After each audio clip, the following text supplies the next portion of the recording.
गुरुदेव, अभी आपने हमें शिव शक्ति के ज्ञान के विषय में बताया, जो कि बड़ा ही अद्भुत है, कि जिसमें हम जितना डूबे उतना कम। तो गुरुदेव, मैं इसी के साथ ही एक विषय में और पूछना चाहता हूँ कि गुरुदेव, क्या हम श्वसन क्रिया के माध्यम से ब्रह्म तत्व को जागृत कर सकते हैं, या कैसे किया जा सकता है? श्वसन क्रिया के माध्यम से ब्रह्म तत्व कैसे जागृत करें? हाँ, क्यों नहीं। देखिए, जीवन में हमारा यह देह, यह काया पूरा श्वसन पर ही निर्भर है, प्राणवायु पर ही निर्भर है। सांसारिक शब्दों में हम श्वसन को अपन समझ सकते हैं कि श्वसन नली, श्वसन पर ही हमारा जीवन है, और जीवन के माध्यम से ही सारे कर्म और क्रिया, अध्यात्म, चेतना है। इस चेतना को हम श्वसन पे सबसे ज़्यादा महत्वपूर्ण देते हैं, और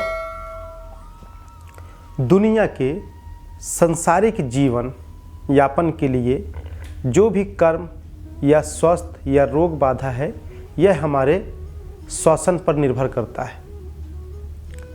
हमारे जीवन में सांस इतना महत्वपूर्ण है कि यदि हम श्वसन क्रिया लेने का या सांस लेने का तरीका सीख लें या तरीका जान जाएं, इसमें एक्टिव हो जाएं, तो जीवन में कोई बीमारी हमको नहीं छू सकती। अध्यात्म शास्त्र कहते हैं कि हमें गिनती के श्वास मिले, हम श्वसन के अनुसार जीवन यापन करते हैं। एक एक श्वास हमारे जीवन में अनमोल है।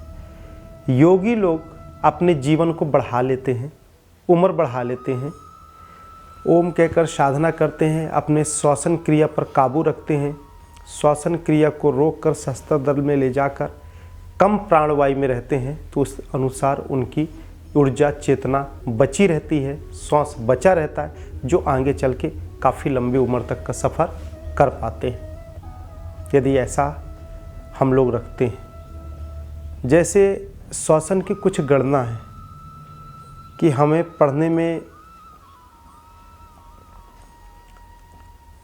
50 श्वास लेते हैं तो 36 श्वास, दौड़ने में तो निद्रासन में 72, तो 80-90 क्रिया में, रति क्रिया में, ऐसे करके एक इसका भी गणना है कि किस क्रिया में, किस कर्म में, किस तरह के परिश्रम में हमारे कितने श्वास खर्च होते हैं, कितने बार हम सांस लेते हैं, इसका भी वर्णन है। सांस हम लोग ज़्यादातर सिर्फ जीवंत जीवन जीने के लिए लेते हैं, प्राणवायु के लिए लेते हैं, हार्ट बीट करने के लिए, हम पंपिंग के लिए यहाँ तक लेते हैं, छोड़ते। जबकि सांस लेने का तरीका सही है, हम पेट तक लंबी गहराई से सांस लें,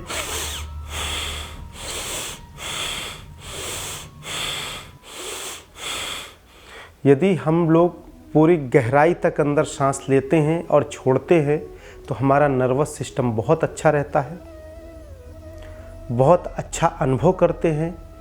इस श्वसन क्रिया के माध्यम से हमारे मांसपेशियां की ऊर्जा एक्टिव रहते हैं, जो कोशिकाएं अचेत अवस्था में पड़े रहते हैं, वो चेतन में आ जाते हैं, चैतन्य रहते हैं। शरीर में स्फूर्ति रहती है, फुर्तीला रहता है, ब्लड सर्कुलेशन, खून का चाप बहुत अच्छा रहता है। उस खून के चाप के रहने से शरीर में कोई रोग बाधा नहीं आती, स्वस्थ होता है, चेहरे में चमक होता है, बीमारियां दूर दूर तक हमसे दूर भागती हैं, नकारात्मक ऊर्जा प्रवेश नहीं कर सकते, बाहर की दूषित वायु नहीं आ सकती। ये बहुत सारे जीवन के फायदे हैं, जिससे बाहरी दुनिया, बाहरी जीवन जुड़ा हुआ है और आंतरिक भी जुड़ा हुआ है।